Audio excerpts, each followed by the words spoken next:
दोस्तों चौधरी अमर सिंह चौटाला जैसा और अपना नाम तो भाई सर्वोच्च लोग चल ही रहा है। अपने सारे बट क्या देख लिया एग्जाम का मौका है सीधा सीएम बनाने का।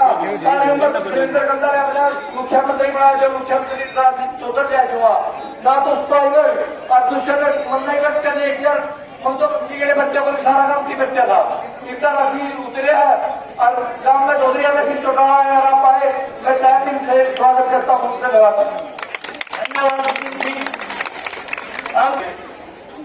श्री उमेश सिंह लोहान जी, पूर्व डीएसपी सुखे सिंह लोहान जी, हमारे जिला प्रधान टीम के कप्तान चौधरी रामफल कुंडू जी और भाई बदराज नबूरा और प्रकाश भारती जी, मैडम सुनैना कटैला जी, व सुमित्रा जी, भाई कर्ण सिंह और जो जितने भी नेता और कार्यकर्ता आए हुए हैं, हम आपका बहुत ही गहराइयों के दिल की गहराइयों से आपका यहाँ पहुंचने पर हार्दिक स्वागत और अभिनंदन करते हैं। धन्यवाद जी। अब राय सिंह जी अभय सिंह चौटाला को चादर भेंट करेंगे। राय सिंह जी, बल्लीराम जी उमेश चौहान को सब चादर भेंट करेंगे। सत्ताराम जी हमारे प्रकाश की भारती को चादर भेंट करेंगे। सत्ताराम जी सम्मानित करें सुमित्रा जो हमारे स्टेट की प्रधान है।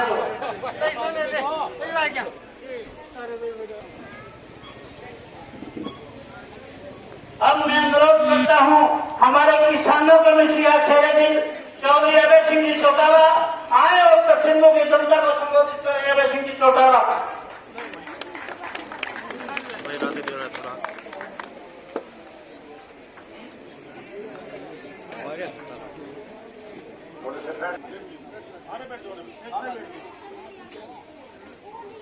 आदर और सम्मान के योग परिवर्तन यात्रा में मेरे साथ चल रहे पार्टी के राष्ट्रीय, प्रदेश, जिला और हल्का स्तर के सभी नेतागण, बहुत ही मान और सम्मान के योग गांव के संघों के आदरणीय बुजुर्गों, नौजवान साथियों, सम्मान के योग्य माताओं, बहनों, पत्रकार सहकार दोस्तों, सबसे पहले तो मैं आप सबका इस बात के लिए आभार व्यक्त करता हूं कि आपके गांव में जैसे ही यात्रा पहुंची, मौसम खराब होने के बावजूद भी बहुत बड़ी संख्या में आपने इकट्ठे होकर के जगह जगह फूल मालाओं के साथ और यात्रियों को दूध पिलाकर के आपने स्वागत किया, अभिनंदन किया। इसके लिए आपका बहुत बहुत आभारी हूं।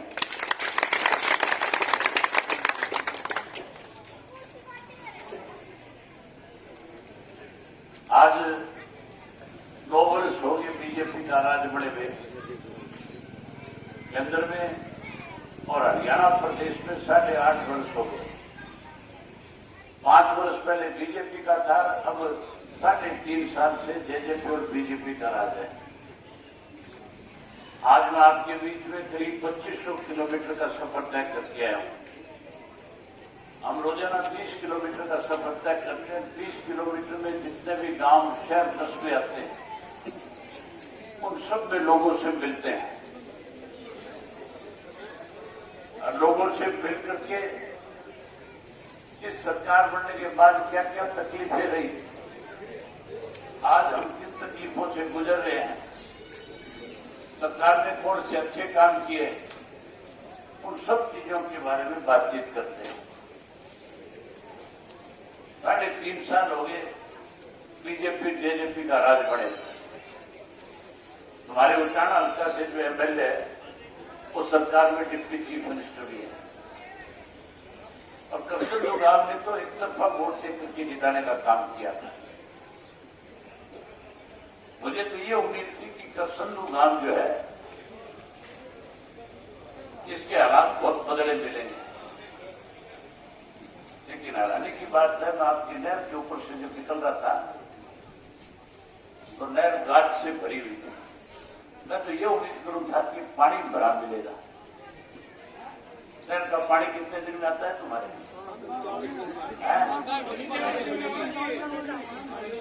39 दिन में 7 दिन में आवे। भाई हेलो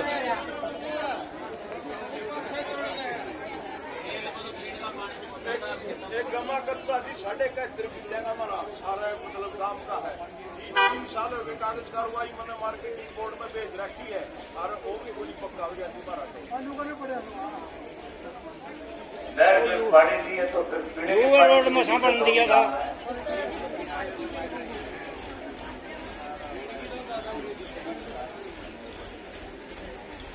तुम्हारे गांव में भाषण देता था कहता था बोला छड़का दूंगा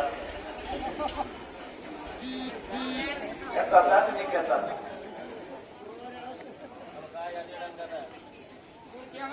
हमारे देश के प्रधानमंत्री ने कहा था कि मैं 2022 में किसान की फसल की आमदन 2 गुना कर दूंगा। हम तो ये मान के चलते थे कि स्वामीनाथन की रिपोर्ट को लागू करेगा और वही उसके साथ साथ एमएसपी का कानून बना देगा। आमदन तो दुगनी नहीं हुई, खर्चे बढ़ गए, कर्जा बढ़ गया, महंगाई बढ़ गई, खाद बीज महंगे हो गए, कीड़े मार दवाइयां महंगी होगी, डीजल महंगा हो गया। जहां महंगाई बढ़ी वहां भ्रष्टाचार भी बढ़ गया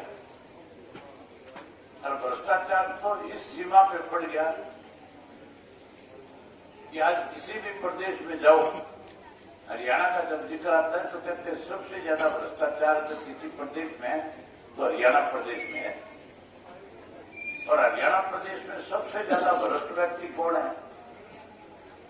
आज तुम रेलवे स्टेशन पर चले जाओ, बस अड्डे पर चले जाओ, अस्पताल में चले जाओ, बाजार में चले जाओ, किसी ने भी पूछोगे कि सबसे ज्यादा भ्रष्टाचार किसने फैलाया, सबसे ज्यादा इस प्रदेश को किसने लूटा, किसका नाम लेते हैं?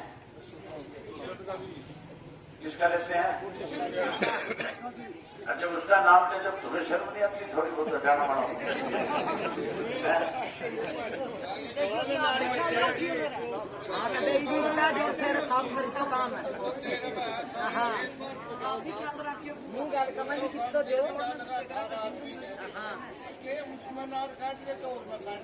आज भी उन्हें गला इस गांव में वोट नहीं पड़ते उन्हें दे आज भी 13 का लायक लेंगे और तो करना सरकार ने। मुझे आज भी याद है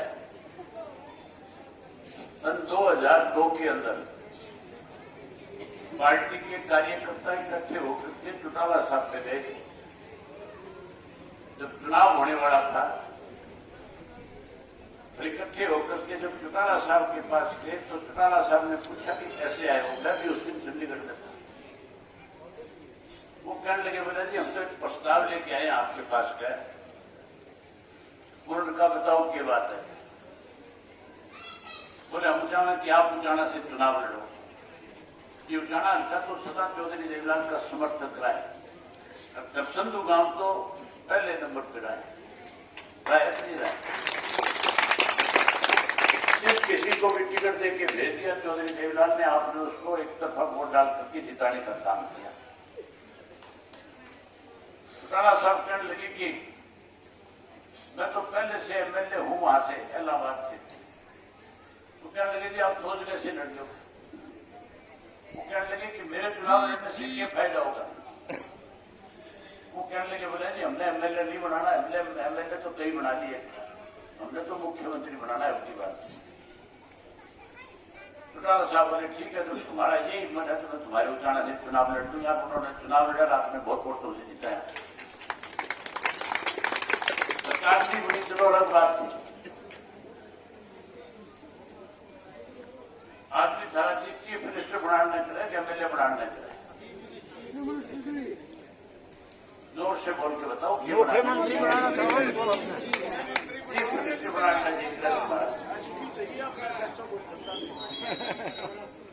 क्योंकि मंत्री तो तुमने कई बार ही बना दिए, बना दिया कि नहीं बना दिए मंत्री? कई बार मंत्री बनाने से कुछ नहीं मिला। तुमने वीरेंद्र का सलिया काटे, रिक्शा सलिया आ गया, इसका काट खाता फिर दोनों गणा लगा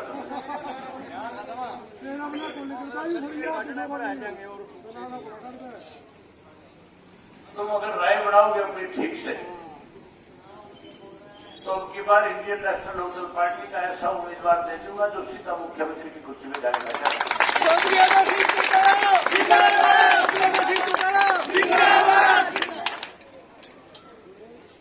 आज जहां साथियों भ्रष्टाचार बढ़ गया, कानून व्यवस्था खत्म होगी, पढ़े लिखे नौजवान की नौकरी चलेगी, रोजगार दिलाएगा। ये दुष्यंत कहता था 75% पढ़े लिखे बच्चों को प्राइवेट फैक्ट्रियों में नौकरी लगा दूंगा। तब सुनने वाले तो सारे लागे होंगे।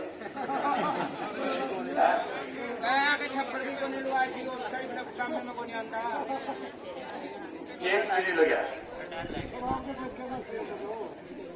हमारे पड़ोस में नरवाड़ा हल्का है, एक्टिया नरवाड़ा। चौटाला साहब मुख्यमंत्री थे, धनी रिश्तेदारियां भी होगी नरवाड़े में। चौटाला साहब मुख्यमंत्री थे, नरवाड़ा हल्के के किसी काम में कोई छोरा 10वीं पास कर लेता था, नौकरी लग जाता था। लगता था कि नहीं लगता? अगर तुम चाहते हो तुम्हारे भी इसी तरह के हालात बने तो फिर एक बारी चौटाला साहब के नेतृत्व में सरकार बनाओ। जब तुम सरकार बना दोगे, हम हर घर से पढ़े लिखे नौजवान बच्चे को रोजगार और नौकरी दे देंगे। तुम्हें हमारी बात पर भरोसा है कि नहीं है? भरोसा तो दुष्यंत ही बहुत तेरा साथ नहीं करा। तार है को नहीं हो हमार मैं कह देगा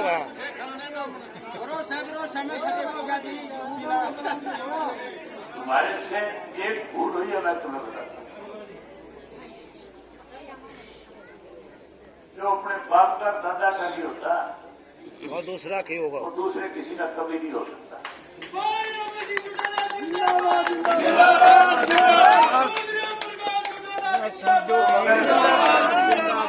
तुम अगर उस दिन ये बात सोच लेते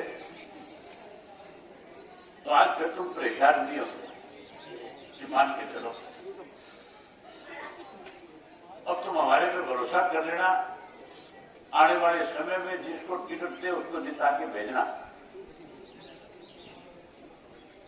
और जब जिता के भेजोगे तो जो बात मैं तुम्हारे बीच में कह के जाऊंगा उसको 100% पूरी करने का काम करेंगे।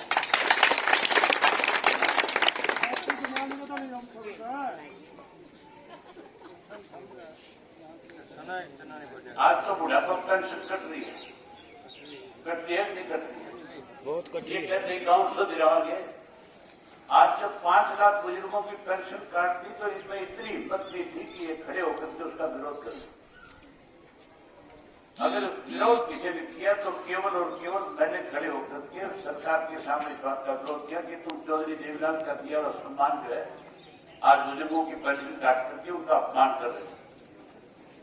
लेकिन इनकी हिम्मत नहीं थी किसी की विधानसभा में खड़े होकर बोले था कि ना जी कोई नहीं बोला। आज पेंशन कार्ड की गरीब का पीला कार्ड काट दिया। 1100 रुपए आपसे ये कहकर के लेने लगे कि जिसका आधार कार्ड बने वो पैन कार्ड के साथ लिंक कराओगे, और पैन कार्ड के साथ लिंक कराने जाते तो 1100 रुपए लगते हैं कि नहीं लगते?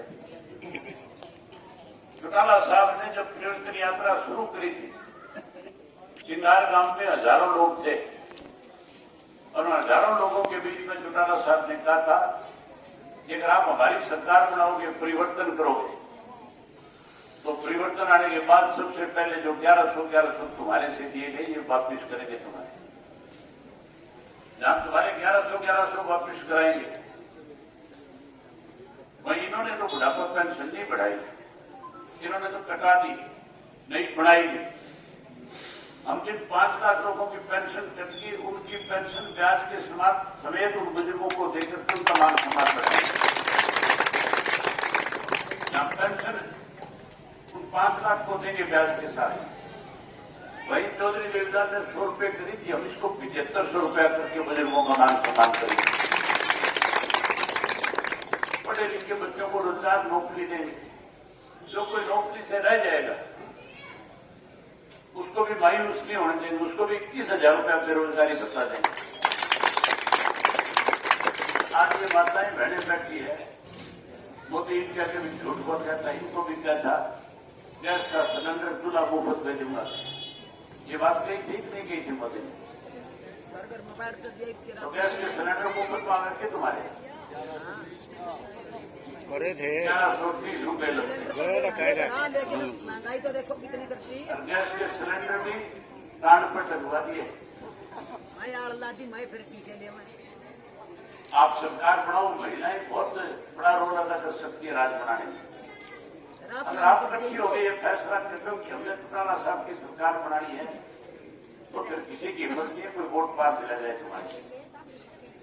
तो तुम जैसे कहोगे वैसे वोट पड़ेंगे, पढ़ेंगे कि नहीं पढ़ेंगे थारे करने से वोट पक्के पड़ेंगे।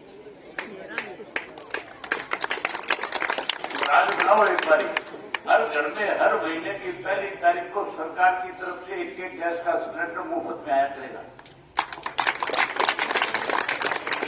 जहां सिलेंडर गैस का मुफ्त में देंगे वही 1100 रुपए हर गृहिणी के खाते में लोन देने के भी देंगे। चौधरी देवीलाल का एक नारा था, बिजली पानी का प्रबंध हो, भ्रष्टाचार बंद हो। पानी में बचे क्या सारी नहर में किसान का लड़ना है। बिजली कितनी मिलती है? बिजली भी नहीं आती। ना बिजली है ना पानी है। मीटर बाहर लगा दिए घरों के, लगा दिए नहीं लगा दिए बाहर। और मीटर भी ऐसे हैं जो धूप से चलते हैं, और कई मीटर तो ऐसे हैं जिनके पास जाके कोई जोर की होके की घूट मार ले उससे भी चलता है।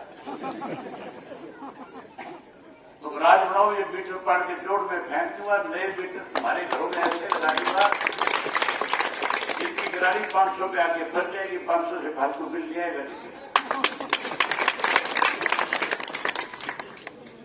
ये जो परिवर्तन है ये तुम गांव में बैठे बैठे घर में बैठे बैठे कर सकते हो।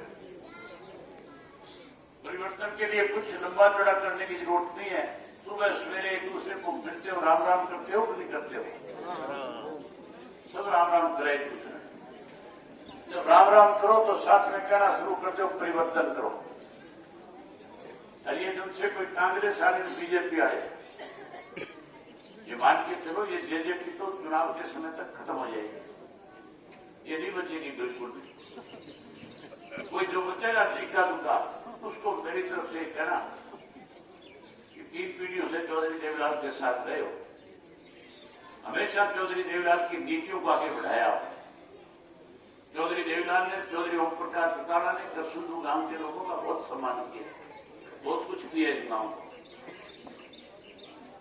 तो जेजेपी में उनको उल्टे आ जाओ, घर वापसी करो। हम फिर उनके बच्चों के साथ भेदभाव करने की बजाय उनको भी नौकरी रोजगार देंगे। कांग्रेस की विजय, बीजेपी का विजय, उसको 3 बारी को परिवर्तन करो, परिवर्तन करो, परिवर्तन करो। दिन में 20, 30, 50 बार जितनी बार मिले 3 बार यही बात कह दो। जब कई दफा उसको ये कहोगे तो परेशान हो जाएगा, और परेशान होकर घर जाएगा तो घरवाली को ये नहीं कहेगा चाय बना दे, रोटी बना दे, फिर तो वो भी कहेगा परिवर्तन करो, परिवर्तन करो, परिवर्तन करो।